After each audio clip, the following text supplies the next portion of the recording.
Shabbat Shalom, irmãos.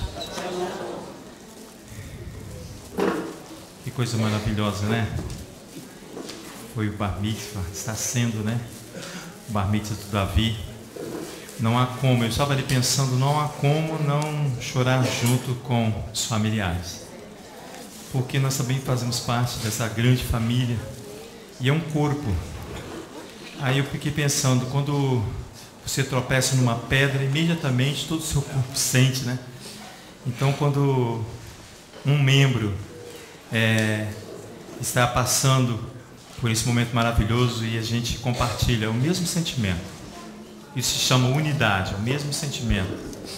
E para nós é um prazer muito grande quando nós conseguimos trazer os nossos filhos até essa idade na presença do Eterno. Nós sabemos, vocês também sabem, o quão é difícil essa caminhada. E quão é difícil nós mantermos os nossos jovens, os nossos adolescentes diante do Eterno. Você viu aqui que a quantidade, eu comentei, nossa, quantidade de criança que tem aqui na frente. Mas não é fácil, é muito esforço, tanto do trabalho do departamento infantil, como o trabalho de toda essa congregação, dos líderes, dos professores e até mesmo dos pais, em manter os nossos filhos diante do Eterno. Por quê? Porque o mundo oferece coisas maravilhosas demais para eles, aos olhos físicos. O mundo apresenta para ele coisas que nós não apresentamos, porque nós não estamos aqui para competir com o mundo.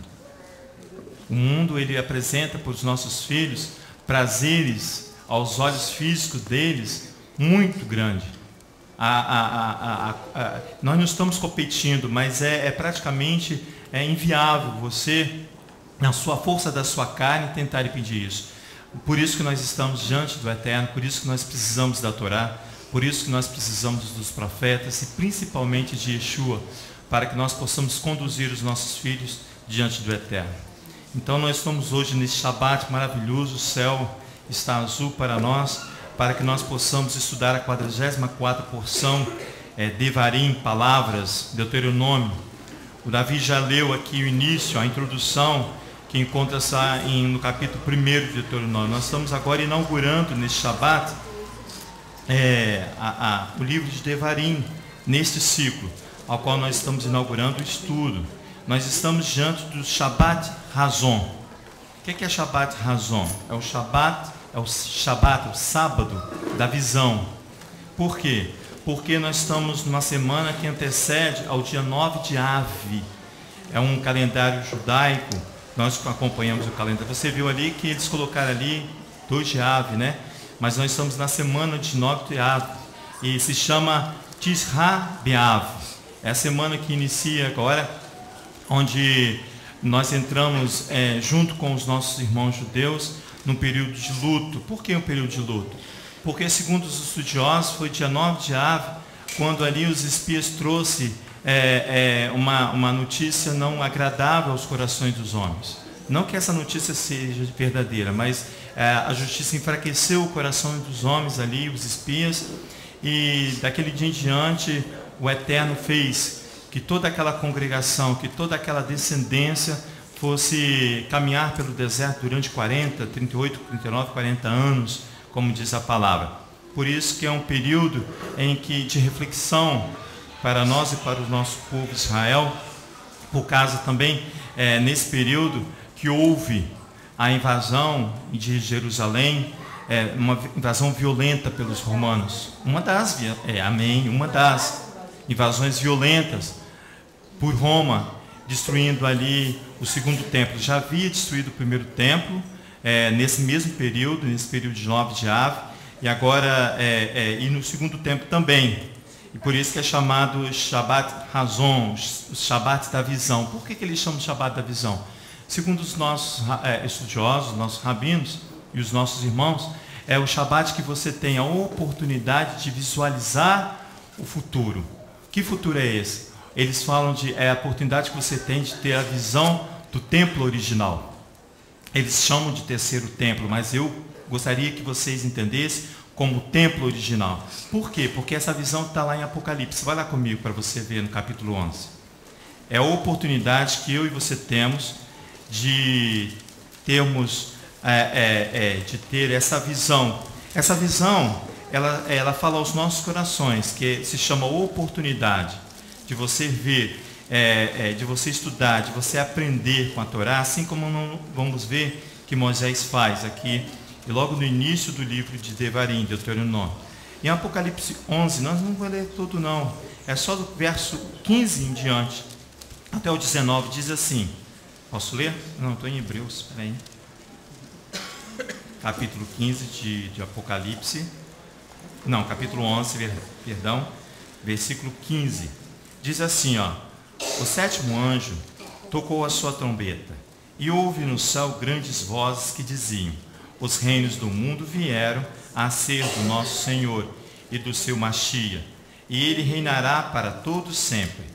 E os 24 anciãos que estão assentados em seus tronos diante de Elohim, prostraram-se sobre os seus rostos e adoraram a Elohim, dizendo, graças te damos, ó eterno Elohim, todo-poderoso El Shaddai, que eras, porque tomaste o teu grande poder e reinaste.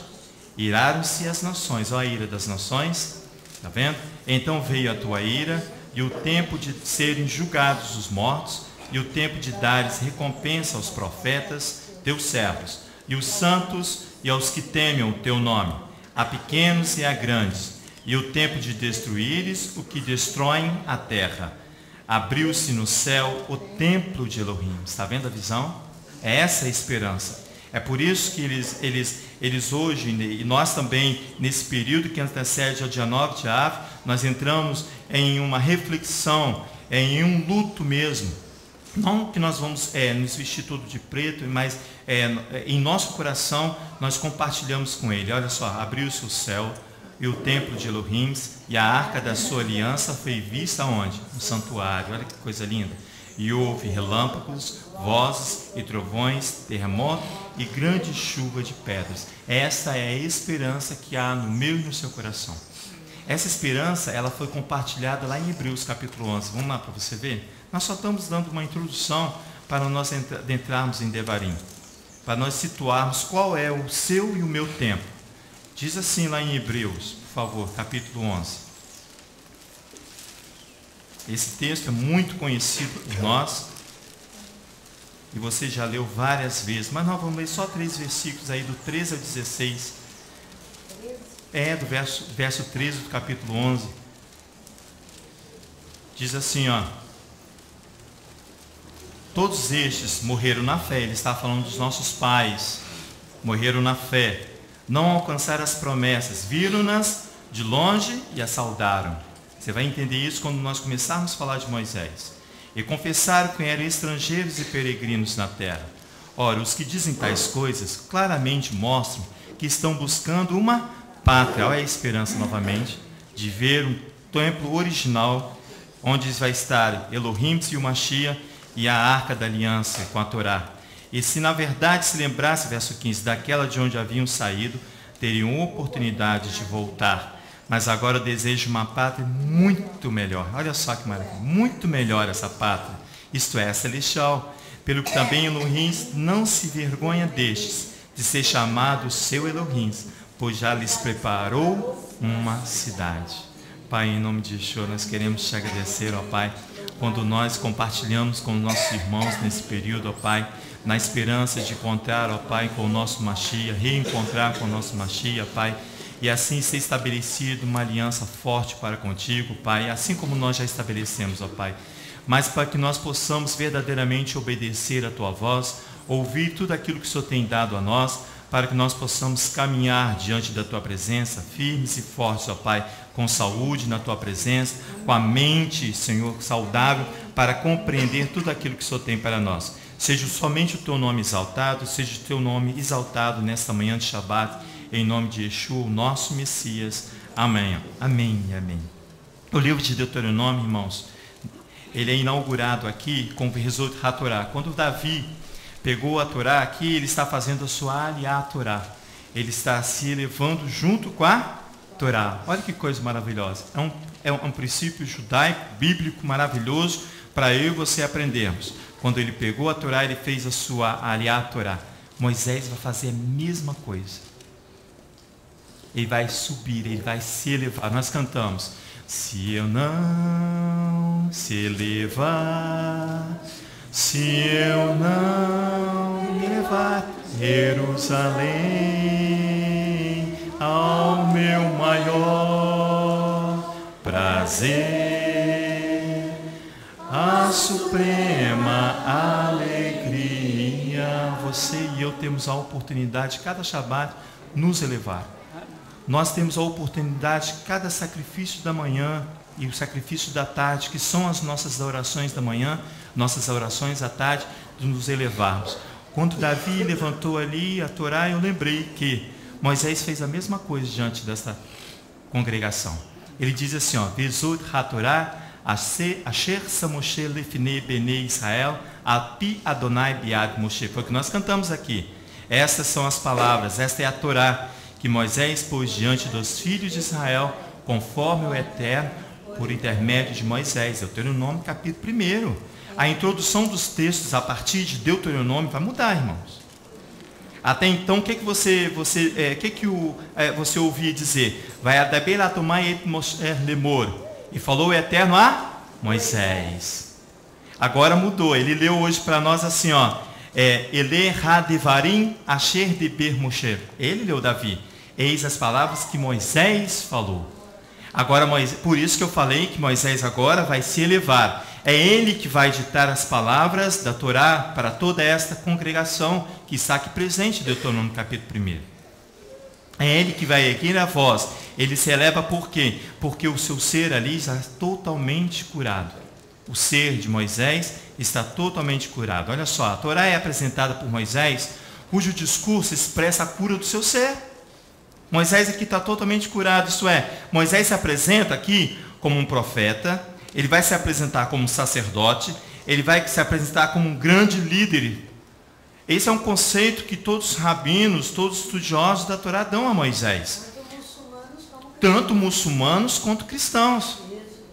Todos eles vão elevar Moisés a uma qualidade de profeta, sacerdote, por causa de quê? Porque ele teve o seu ser curado, totalmente diferente do homem que você encontra lá em Êxodo no capítulo 4, quando ele recebe o chamado de Adonai, ele fala assim: Eterno, eu nunca fui eloquente, nem antes nem depois que falaste do servo. Ele diz assim: olha, eu não tenho condições de expressar as tuas palavras. Ele fala lá no capítulo 4 de Êxodo. Eu não tenho palavras, eu não tenho qualidade de ser um orador, ele fala. Ele diz isso, que ele não tem essas condições. Mas aqui ele levanta a Torá e ele mesmo começa a ditá-las para nós. Moisés, ele vai ascender. O que é ascender? É elevar-se, é subir. Ele vai fazer a sua aliá. Talvez seja a última aliá da Torá, de Moisés, em todo o livro de Deuteronômio. Segundo os estudiosos, o livro de Deuteronômio representa as 5 últimas semanas de vida de Moisés.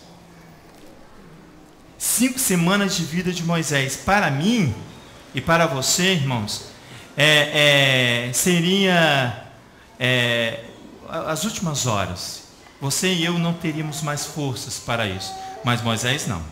Moisés, ele se acende, ele cresce. Por quê? Com as experiências de 40 anos no deserto, andando com toda essa congregação, conduzindo toda uma geração.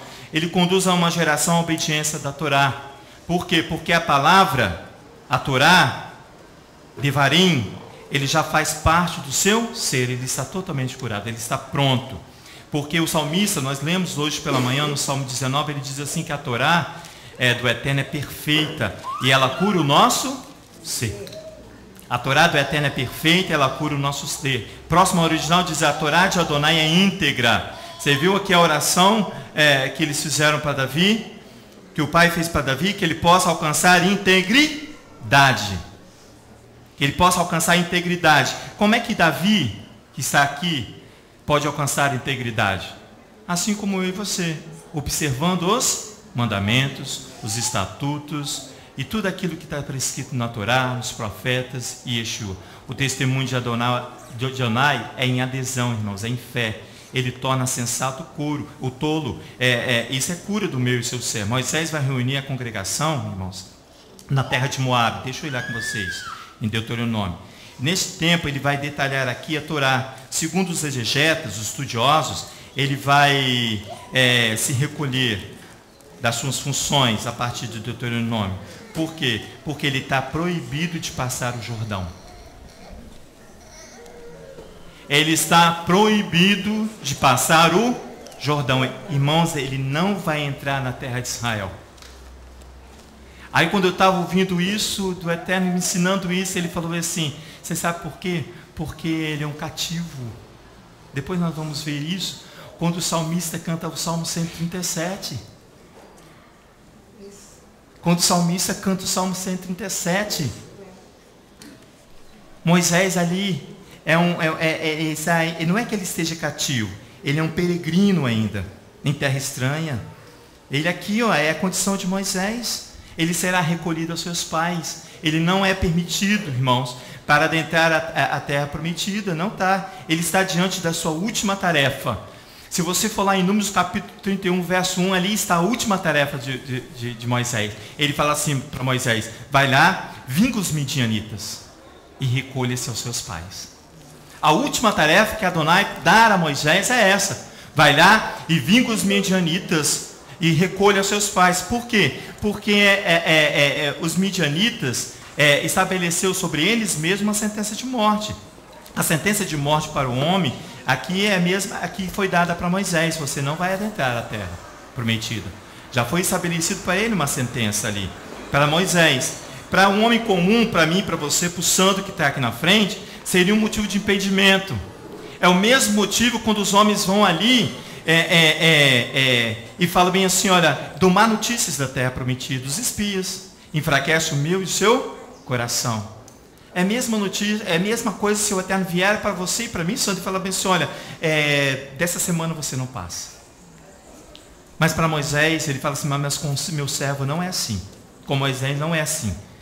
Moisés serve de estímulo diante dessa palavra, e isso é o estímulo para ser recolhido. A exortação, a obediência, a disciplina. Para quê? Porque aquela geração que está ali, ela precisa ter a garantia de possuir a terra. Então ele vai, por isso que os estudiosos, eu e você também podemos concordar com isso, que ele aí representa um sacerdote, um líder maravilhoso, um profeta. Por quê? Para isso Moisés vai ensinar uma forma bem simples. Ele vai ensinar uma forma bem simples para mim e para você. Bem simples. Ele vai recolher, ele vai reconhecer, irmãos, os pecados dos seus pais. Segundo os estudiosos, Moisés se apresenta aqui em Deuteronômio capítulo 1 e em todo o livro de Deuteronômio, pedindo perdão pelos seus pais. Olha que coisa. E por ele. Ele pede perdão por ele vai reconhecer os seus pecados e os pecados do seu pai, dos seus pais. Para isso, Moisés tem que se humilhar. Então ele traz um conceito e uma forma muito simples para mim e para você.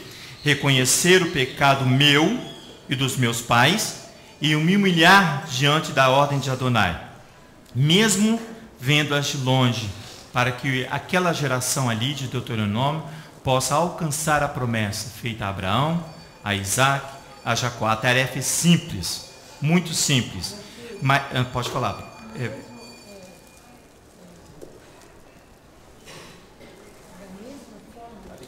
Porque vai demorar um pouquinho. Isso. Da mesma forma fez Yeshua.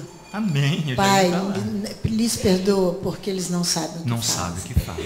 Então, pedir o perdão pelos pecados dos pais e por nós mesmos é totalmente bíblico, não é isso que você está querendo dizer, não é? Sim, eu vou entrar lá. Porque Yeshua fez a mesma coisa. É doutrina bíblica. Doutrina bíblica. Pedir perdão dos pecados é doutrina bíblica. Então é uma tarefa simples que a comunidade do Mashiach rejeita, pastora Sandra. A igreja de Jesus, ou a comunidade do Mashiach, como você quiser definir, ela rejeita quando ela não reconhece essa última ação de Moisés, de perdoar, pedir perdão a ele, aos seus pais. É a preocupação de Moisés com o futuro de Israel. Essa é a preocupação.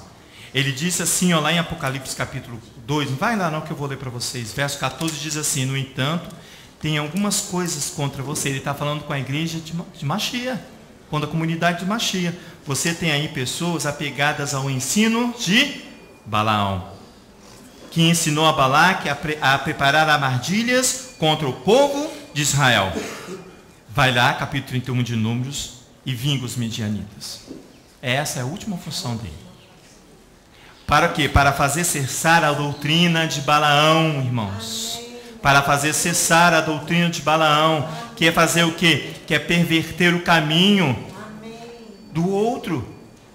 Paulo lá em Romanos capítulo 11, vai lá comigo para você ver. Vamos lá em Paulo, para você ver que ele vai combater a isso. Ele reconhece os pecados dos seus pais ali, Paulo, irmãos, que foram humilhados.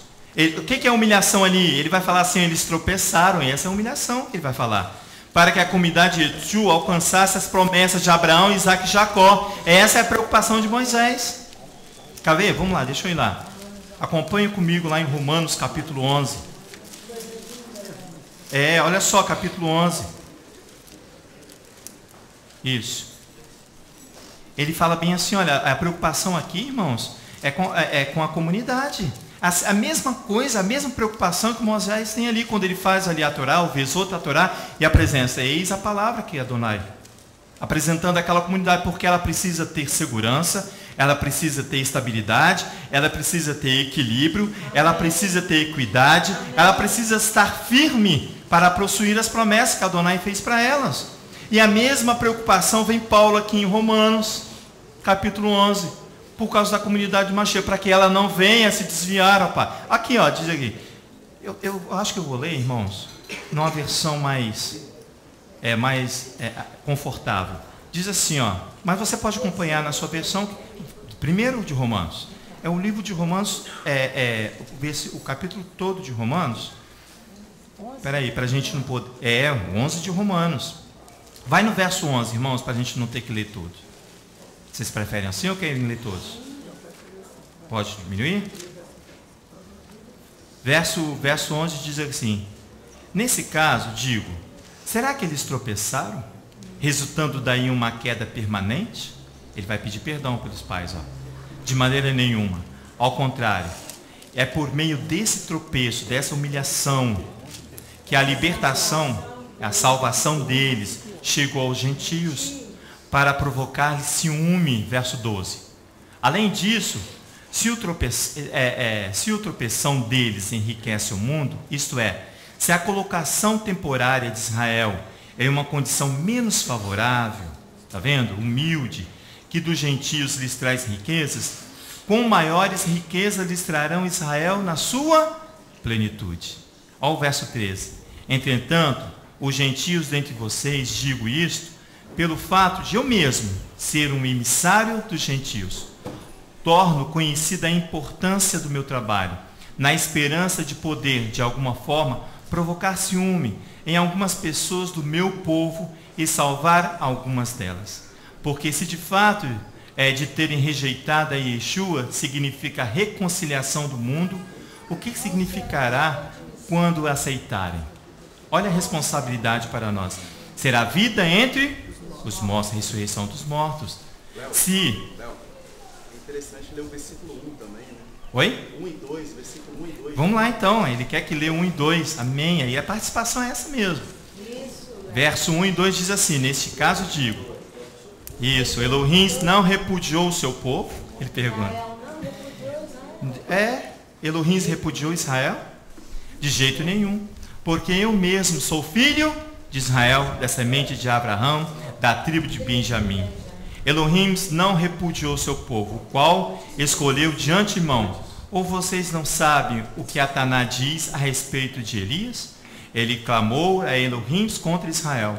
Adonai, eles mataram seus profetas e derrubaram seus altares. Sou eu o único que ficou agora. Querem matar-me também? No entanto, qual foi a resposta de Elohim para ele? Mantive para mim mesmo 7.000 homens que não se ajoelharam diante de Baal. O mesmo acontece na presente era. Existe um remanescente escolhido pela graça. Segue-se que Israel não obteve o objetivo pelo qual se esforçava. Os escolhidos o alcançarão. mas o restante foi endurecido como pedra, como diz Satanás.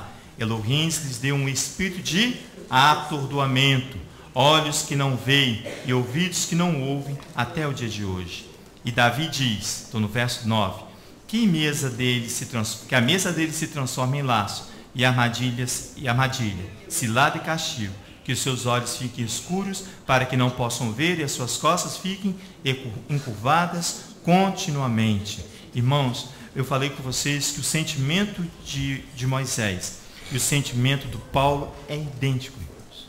Não há ali uma competição, são idênticos. A preservação da vida ali de Moisés, aquela geração que vai dar continuidade, aquela geração que vai passar o Jordão, porque Moisés não vai passar. A preocupação é a mesma aqui de Paulo com os gentios, junto com a comunidade de Israel. Então, o sentimento de Moisés era de um exilado, como eu disse. O sentimento de Moisés é um sentimento de exilado. Vai lá comigo no Salmo 137, nós cantamos ele hoje. Vai lá para você ver, Salmo 137. Irmão, você vai ver que a atenção de Moisés, ele vai se voltar ao risco da desobediência. O Salmo 137 é o salmo da porção desta manhã.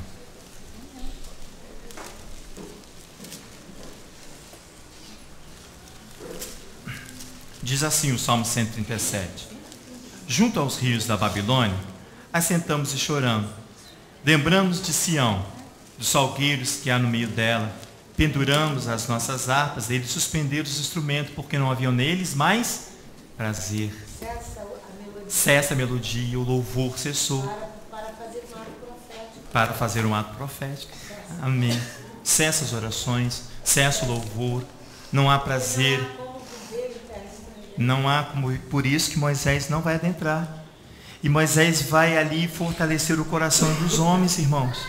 Vai fortalecer por causa dessa situação aqui, ó, nos salgueiros que há no meio dela. Penduramos as nossas harpas. Pois aqueles que nos levam cativo nos pediram canções que nos atormentavam, que os alegrássemos, dizendo, cantai uns cânticos de Sião. E eles disseram, mas como entoaremos o cântico ao Eterno em terra estranha? Se eu me esquecer de ti, ó Jerusalém, esqueça-te a minha destra da sua destreza. Apegue-se a minha língua ao meu paladar, se eu não me lembrar de ti, se não preferir a Jerusalém. Te diz assim no geral, se não ter Jerusalém como meu princípio, minha maior alegria. Lembra-te do que fizeram os filhos de Edom ao luto. Lembra-te do que fizeram os filhos de Edom no dia da queda de Jerusalém. Diziam, arrasai até os seus alicerces, ó filha da Babilônia, condenada à destruição. Feliz é aquele que te retribuir pelo que fizeste. Feliz é aquele que apegar em seus filhos, der com ele nas pedras. É essa a oração aqui do salmista, do Salmo 137. É uma condição de um exilado, mas aqui Moisés faz o contrário. Ele vai estabelecer ali um princípio forte para que eu não seja criminoso. Presta atenção. Para que eu e você não sejamos criminosos. Porque os filhos de Edom aqui, ó, ele fala aqui, ó, os edomitas, eles lutaram contra Jerusalém, contra Israel. Amém. Eles são considerados criminosos. Vai lá no capítulo 1 de Salmos, olha isso para você ver uma coisa. Para que eu e você possamos ter cuidado com o que falar, com o que dizer. Principalmente nesse período que antecede dia 9 de Ave. Grandes acontecimentos tem nesse período. E nós estamos diante de acontecimentos aí na terra de Israel. Você sabe, eu sei. Mas a notícia que chega para mim é a mesma notícia dos espias, irmãos. Para enfraquecer o meu e o seu coração. E o Eterno diz assim, olha, você toma cuidado para que você não seja criminoso como eles. Olha que diz aqui, ó, bem-aventurado o homem, capítulo 1. Ó, bem-aventurado o homem que não anda segundo o conselho dos ímpios, nem se detém no caminho dos pecadores, nem se assenta na roda dos escarnecedores. São isso que eles fazem. É isso que a mídia faz. A mídia escarnece. A mídia se une com o inimigo para dar a notícia, para enfraquecer o meu coração. Quando eu estava reunido com meus irmãos, eu disse assim, eu não consigo ouvir as notícias de Jerusalém, de Israel, eu não consigo ouvir, porque eu sei que no meu coração as notícias são erradas, são errôneas, são deturbadas. Aí o Eterno me levou ao Salmo 1, falou bem assim, cuidado para que você não aceite as notícias e seja criminoso, porque no original diz assim, olha, para que você não assente no conselho dos criminosos. Olha o verso 2 antes. Tem seu prazer aonde, irmãos? Na Torá do Eterno. Por isso que Moisés vem e apresenta a Torá diante dessa congregação, dessa geração em Deuteronômio. Antes tem um prazer nela, no Eterno, na sua lei, medita de dia e de noite, irmãos. Será como árvore plantada junto ao ribeiro. Olha a fortaleza, olha como você vai ficar firme, ao qual dá o seu fruto na estação própria, e cujas folhas não caem. Tudo que fizer prosperará. Os ímpios, os criminosos não são assim, mas são como um moinho que o vento espalha, pelo que os ímpios não subsistirão no dia do juízo, nem os pecadores na congregação dos justos. Pois o Eterno conhece o caminho do justo, mas o caminho do ímpio, do criminoso, perecerá. Sabe por que vai perecer? Olha o verso 2. Porque conspira nações e os povos imaginam coisas vãs.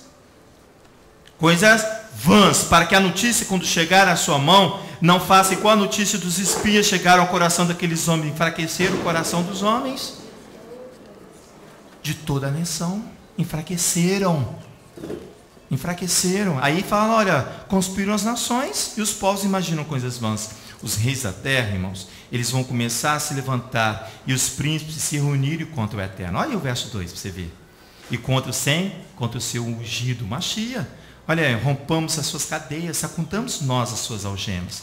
Aquele que está entronizado no céu se ri, Elohim. O Eterno zomba deles. Então lhes fala na sua ira, e no seu furor os confunde, dizendo, eu ungi o meu rei sobre o meu santo monte Sião, Jerusalém. Proclamarei o decreto do Eterno, e ele me diz, tu és o meu filho, eu hoje te gerei. Pede-se que eu te darei as nações por herança, e os fins da terra por sua possessão. Tu os regerás com vara de ferro, tu os pedeçarás como vaso toleiro. Portanto, ó reis, sede prudentes, deixai-vos instruir aos juízes da terra. Servir ao Eterno com temor e alegrai-vos com tremor. Beijai o Filho, para que não se ire, e pereçais no vosso caminho, pois em breve se inflamará a sua ira. Bem-aventurado todos aqueles que nele se refugiam. A atenção aqui de Moisés, nessa porção, em Deuteronômio, capítulo 1, se volta toda a atenção dele ao risco da desobediência. Por quê? Porque ele está aqui, ele está destacando aqui, nós vamos ler, se der tempo, o Deuteronômio capítulo 1 todo, você vai ver ali, ele vai destacar todas as obediências. Aí muitos falam assim, mas ele está expondo o pecado de Israel. Ele está expondo o pecado de Israel para pedir perdão. Para pedir perdão, é o pedido de perdão de Moisés. Vai lá em Levítico capítulo 26, para você ver a preocupação da desobediência. Nós estamos orando, Levítico capítulo 26, Moisés reflete a preocupação em assegurar que a aliança de Adonai seja contínua, estabelecida. Lá em Levítico capítulo 26, nós não vamos ler ela toda, mas aqui está o princípio estabelecido para a obediência. Mas eu quero levar vocês somente a alguns versículos. Espera aí que eu vou chegar lá. Eu quero ler com vocês a partir do verso 36. Diz assim, olha só a preocupação de Moisés para essa geração que vai entrar. Quanto aos de vós, que restarem, Levítico 26, a partir do verso 36. Quanto aos de vós, que restarem nas terras dos seus inimigos, eu lhes meterei no coração tal pavor, que o sonido de uma folha movida os perseguirá. E fugirão como quem foge da espada, e cairão sem que ninguém os persiga. Cairão uns sobre os outros, como diante da espada, sem que ninguém os persiga. E não podereis permanecer diante dos vossos inimigos. Perecerei entre as nações, e a terra dos vossos inimigos vos consumirá. Aquele que de vós restarem nas terras dos seus inimigos serão consumidos por causa das suas iniquidades. Também por causa das iniquidades dos seus pais serão consumidos. Aí é o exemplo prático que Moisés ensina para mim e para você nessa manhã. Olha o verso 40. Mas, se confessares a sua iniquidade e a iniquidade dos seus pais, suas infidelidades contra mim e suas hostilidades diante de mim, por causa das quais fui contrário a eles e os conduzi à terra dos seus inimigos, então, se o seu coração incircunciso se humilhar e tomarem por bem o castigo da sua iniquidade, lembrar-me-ei da minha aliança com Jacó e da minha aliança com Isaque e da minha aliança com Abraão, e da terra me lembrarei. Até aí. Até aí. Esse aqui é o dever de casa que Moisés vai colocar aqui em Deuteronômio, nessa introdução que ele faz a todo o livro de Deuteronômio, para aquela geração que vai adentrar a terra. Mas se confessarem as suas iniquidades e a iniquidade de seus pais. Depois ele fala no verso 41, que o seu coração incircunciso se humilhar. São duas condicionais ali, para que você possa entrar seguro na terra, ao qual foi estabelecido por Adonai para eles. A introdução do seu discurso, volta lá em Deuteronômio capítulo 1. Moisés vai admitir o seu erro e o erro dos seus pais, devido que a ordem cumprida, a ordem dada e a ordem não cumprida. Aqui você vai ver a ordem dada e a ordem não cumprida, a desobediência. Deuteronômio capítulo 1. Vocês ficam à vontade, viu, irmãos? Diz assim, olha, ao Vesoto aí, Hatorá, logo no início.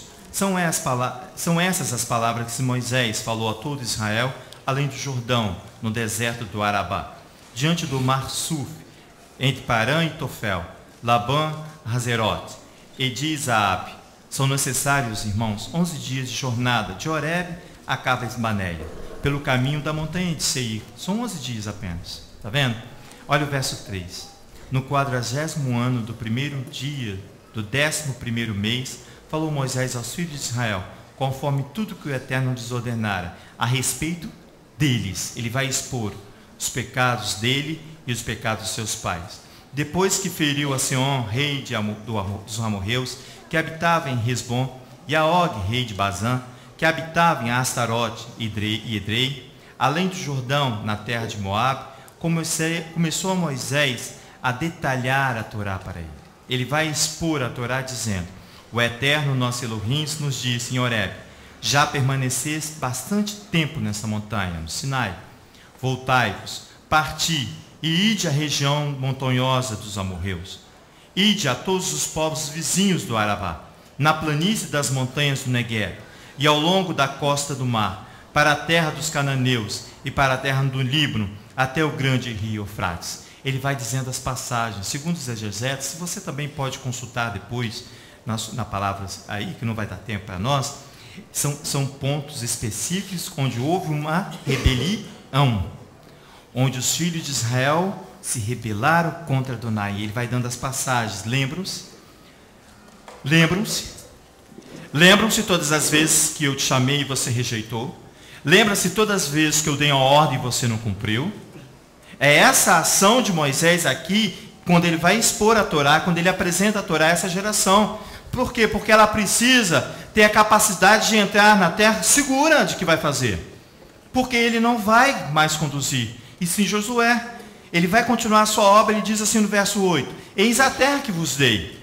Entrai e possuí a terra que o Eterno vos jurou, que o Eterno jurou aos vossos pais, Abraão, Isaque e Jacó, que traria a eles e a sua semente depois dele. Aqui no versículo 8 você encontra a ordem dada, irmãos. A ordem dada. Entre e possua a terra. Por isso que quando os espias vieram com a má notícia, enfraqueceu o coração dos homens. De 11 dias passou para 40 anos. A caminhada no deserto, irmãos. Por causa dos meus pecados e por causa dos pecados dos meus pais. Eu atraso. Uma vez nós estávamos estudando e nós vimos que o pecado meu e seu, ele atrasa a caminhada. Ele dificulta. Ele traz dificuldade, ele traz problema. Aqui no verso 11 está a ordem. Eis a terra que vos dei. Entrai a possuir. Mas não foi assim. Houve uma incredulidade. Olha no verso 22. Não, vamos até o verso 19 para você ver.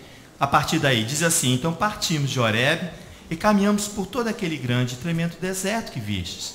pelo que o caminho das montanhas dos amorreus, verso 19 no capítulo 1. Nós pulamos um pouco aí. Olha lá, ó. Ele diz assim, ó, então partimos de Horebe. Eles vão possuir a terra, mas houve o que? Incredulidade no seu coração. Aqui, ó. Partimos de Horebe e caminhamos para todo aquele grande e tremendo deserto que viste, pelo caminho das montanhas dos amorreus, como o eterno nosso Elohim ordenara, e chegamos a Cades-Barneia. Então eu vos disse, chegastes a montanhas dos amorreus, que o eterno vosso Elohim nos dá. Vê, o eterno teu Elohim te deu esta terra, sobe e toma posse dela, como te falou o eterno Elohim dos teus pais. Não temas e não se assuste. É essa a ordem, irmãos. É essa a ordem. Quer ver a ordem não cumprida? Está logo embaixo. Aqui, ó. A ordem não foi cumprida. Então todos vós vos chegastes a mim e disseste, enviemos homens à nossa frente, para que espiem a terra por nós e nos informe por qual caminho devemos subir a ela e que cidade devemos ir. Eles duvidaram. Não vamos possuir, envie espias. Incredulidade, isso. Eu sou igualzinho a este povo aqui, você também. Por isso que eu tenho que pedir perdão para mim e para os meus pais.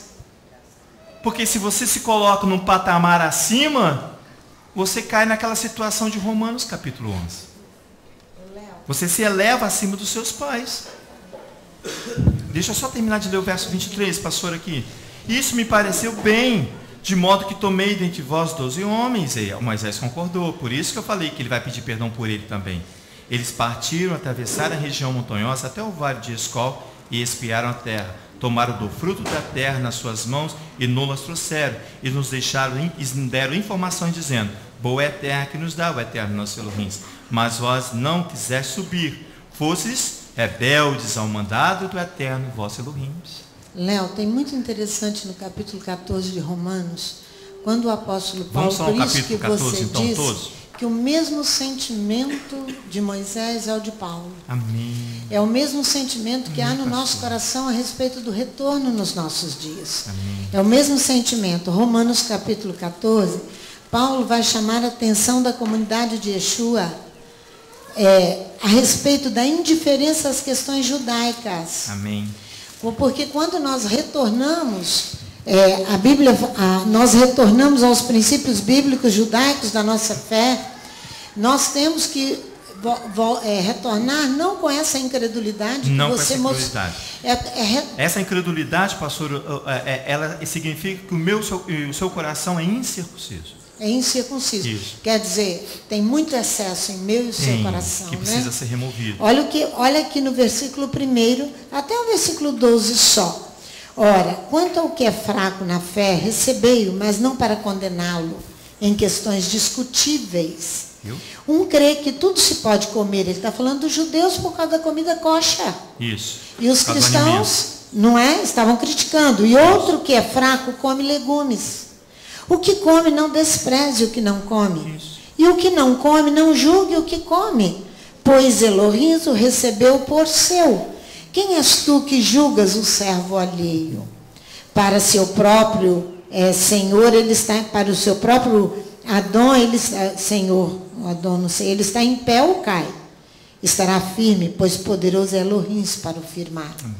Um faz diferença entre dia e dia, mas outro julga iguais todos os dias. Cada um esteja inteiramente seguro em sua própria mente. Aquele que fez caso do dia para o Eterno faz, e quem come, para o Eterno come, pois dá graças a Elohim, e o que não come, para o Eterno não come, dá graças a Elohim, pois nenhum de nós vive para si, e nenhum morre para si. Se vivemos, para o Eterno vivemos. Amém. Se morremos, para o Eterno morremos. A nossa natureza carnal de sorte que quer vivamos, quer morramos, somos do Eterno. Pois para isto Mashiach morreu e tornou a viver para ser Senhor tanto dos mortos como dos vivos. Mas tu, por que te julgas a teu irmão? Isso. Por que julgas os judeus?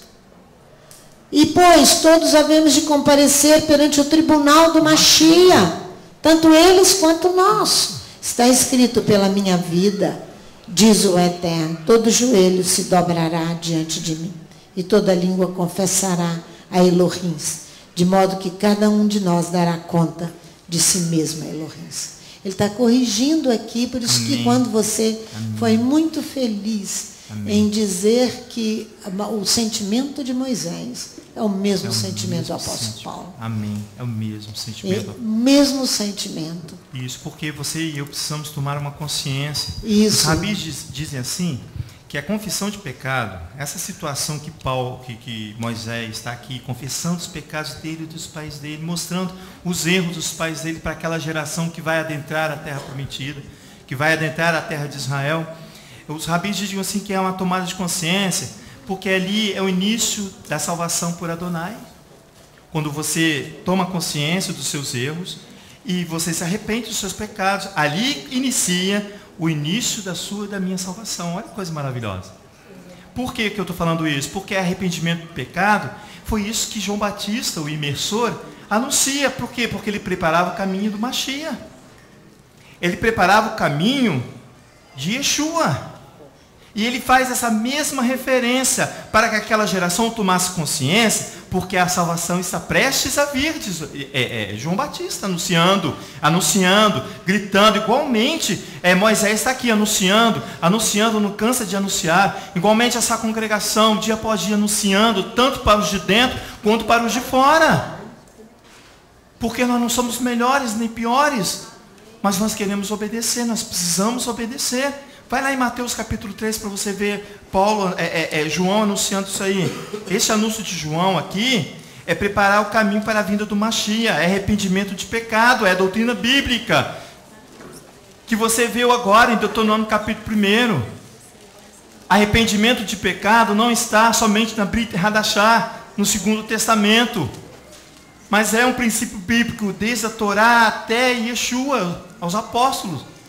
Até ali, toda a palavra dela é permeada de arrependimento de pecado. Por isso que os rabis são enfáticos de dizer, arrependimento de pecado é o princípio, é o início da sua e da minha salvação. É o início da minha e da sua salvação. Por quê? Porque você precisa trabalhar. Você precisa se arrepender, mas precisa dar bom testemunho, irmãos. Eu e você. Eu não fui lá em Mateus, eu falei, né? Capítulo 3, aí o anúncio, ele gritando, aí o verso 1, naqueles dias apareceu João, o imersor, pregando no deserto da Judéia. Ele diz assim, olha, no verso 2, retornai-vos, arrependei-vos, fazei uma techuvá é arrependimento de pecado, arrepender. A palavra techuvá, arrependimento, retorno, ele significa uma conversão, você muda de direção. Se você está andando aqui, você muda totalmente de direção. É isso que é arrependimento de pecado, é isso que é retornar. É você mudar a direção a qual você está andando, pois está próximo o reino dos céus. Ao verso 3, este é aquele de quem o profeta Isaías falou ao dizer, voz do que clama no deserto, preparai o caminho do Senhor. Ele está preparando o caminho com o quê? Com arrependimento de pecado. Porque é o princípio da minha e da sua salvação. O Mashiach está vindo, ele está falando. O Mashiach está vindo. Aqui, ele fala, olha o verso 5, então, 4, né? As vestes de João eram feitas de pelos de camelo, e ele trazia um cinto de couro na cintura. Seu alimento era gafanhotos e mel silvestres. Então iam ter com ele Jerusalém, ia ter com eles. Toda a Judéia e toda a região circunvizinha ao Jordão, confessando o quê? Os seus pecados. Eram imergidos por ele no Rio Jordão, eram batizados por ele no Rio Jordão. Mas vendo ele muitos dos fariseus e saduceus que vinham ao batismo, disse-lhes, raça de víboras, quem vos ensinou a fugir da ira futura? Por quê? Porque se importavam mais com uma ação física, com um mover de retorno, de mudança de posição, de posicionamento. Eu tenho isso porque eu sou assim. Eu fui criado na igreja assim, é assim que eu sou. É assim que você e eu somos? É assim, isso é um coração incircunciso, irmãos. Diz o verso 8, próximo original. Ele fala, olha aqui, produzir frutos dignos de arrependimento. Próximo original diz assim, Fazei, pois, um fruto que valha para o retorno. Olha que coisa maravilhosa.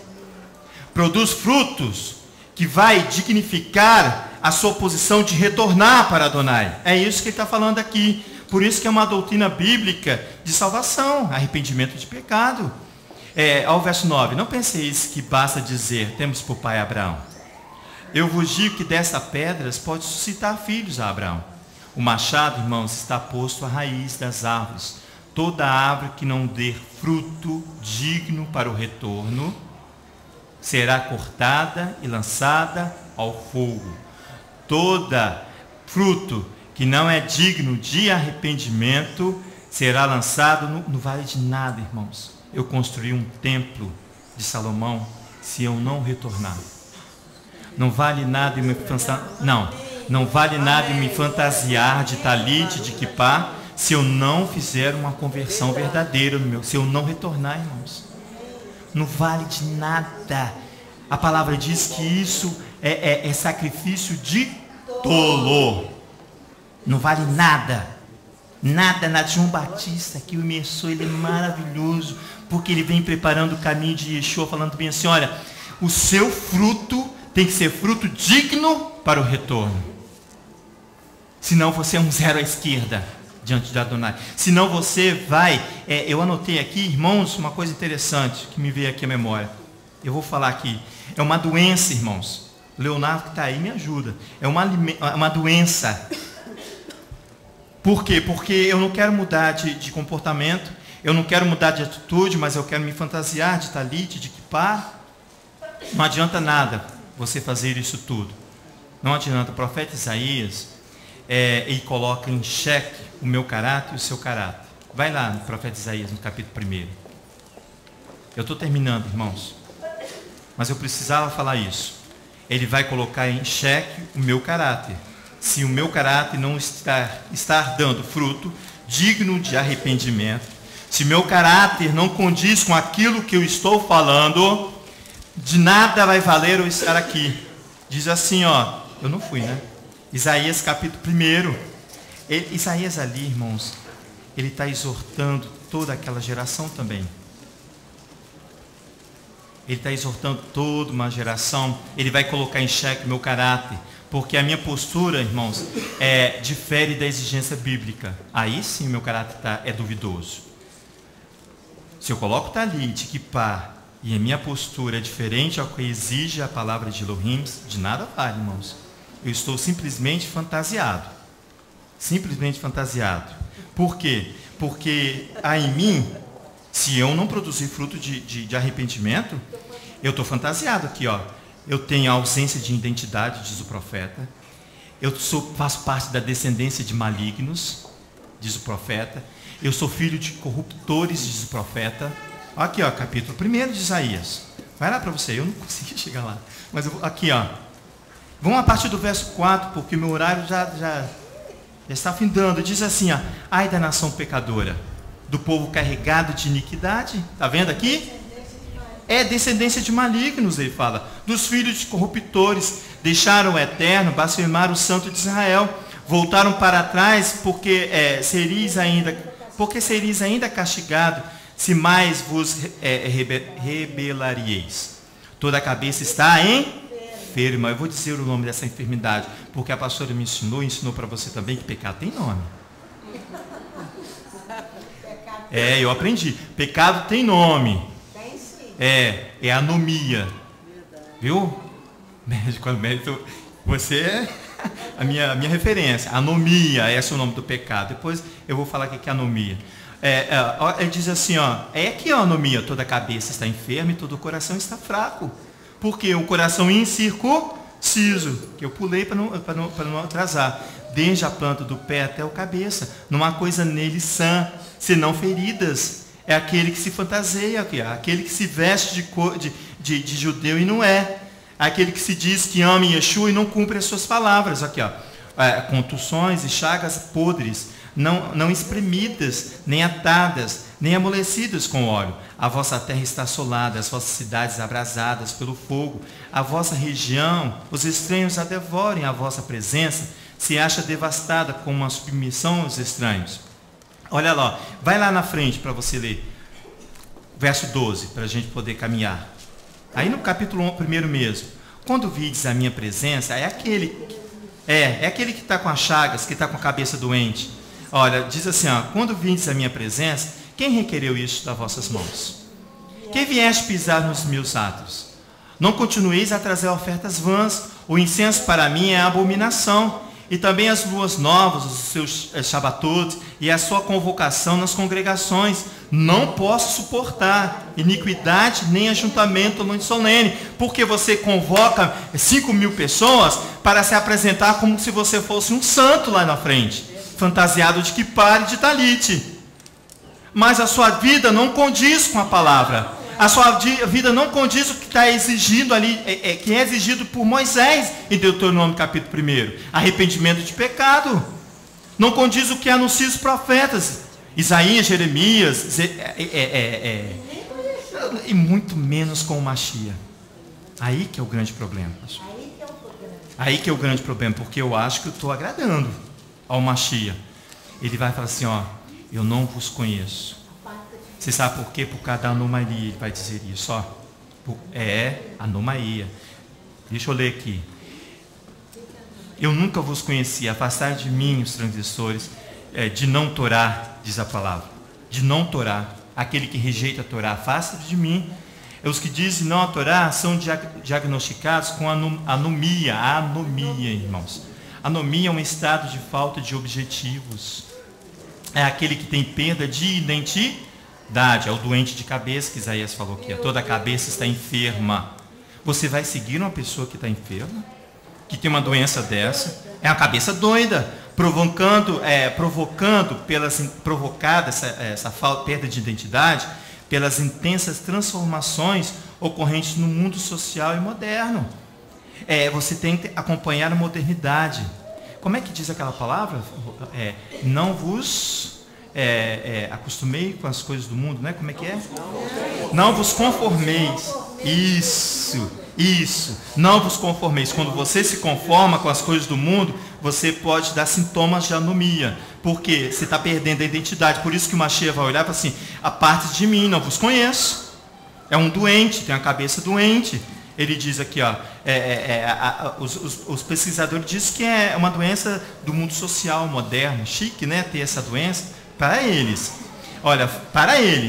é um brusco rompimento com a verdade, diz o cientista. Ele rompe com a verdade. O que é isso? O que é romper com a verdade? É você não aceitar a Torá. É você não aceitar os profetas. É você rejeitar Yeshua. Através de quê? Através das suas ações. Você é um doente, você é um louco. Por isso que Isaías vem falando aqui, olha, eu não aguento mais o ajuntamento, aqui ó, no verso 13. Não posso suportar essa iniquidade, nem ajuntamento solene. As vossas luas novas, as vossas solenidades, a minha alma as aborrece, já são pesadas demais. Estou cansado de as sofrer, diz o Eterno. Pelo que quando, verso 15, estendei as vossas mãos, escondo de vós os meus olhos. Não adianta nada você erguer os teus olhos, que ele vai se esconder de vós. Sim, quando multiplicais as vossas orações, não as ouço. As vossas mãos estão cheias de sangue, porque você se torna um criminoso, porque você mata as almas. E não é 2, 3 almas, não, são 5.000 almas presentes, fora as ausentes. Lavai-vos, purificai-vos, tirai a maldade dos vossos atos de diante dos meus olhos. Aí é o princípio da salvação. Aí é o princípio de arrependimento de pecado. Se sai de fazer mal, irmãos. Aprendei a fazer o bem, praticai o que é reto, ajudai o oprimido, fazer justiça ao órfão, tratai a causa das viúvas. Aí sim, vinde. Aí você pode ir. Vinde então e arguir-me, diz o Eterno. Ainda que os vossos pecados sejam como escarlate, eles se tornarão brancos como a neve. Isaías 58 fala a mesma coisa. Não tem como fugir. É um só pensamento, é um só. Por isso que Moisés, Paulo, os profetas e Yeshua, eles concordam entre si. Não há discordância, não há competição. É assim também com Israel e com a igreja do Mashiach. Não pode haver competição, e sim concordância.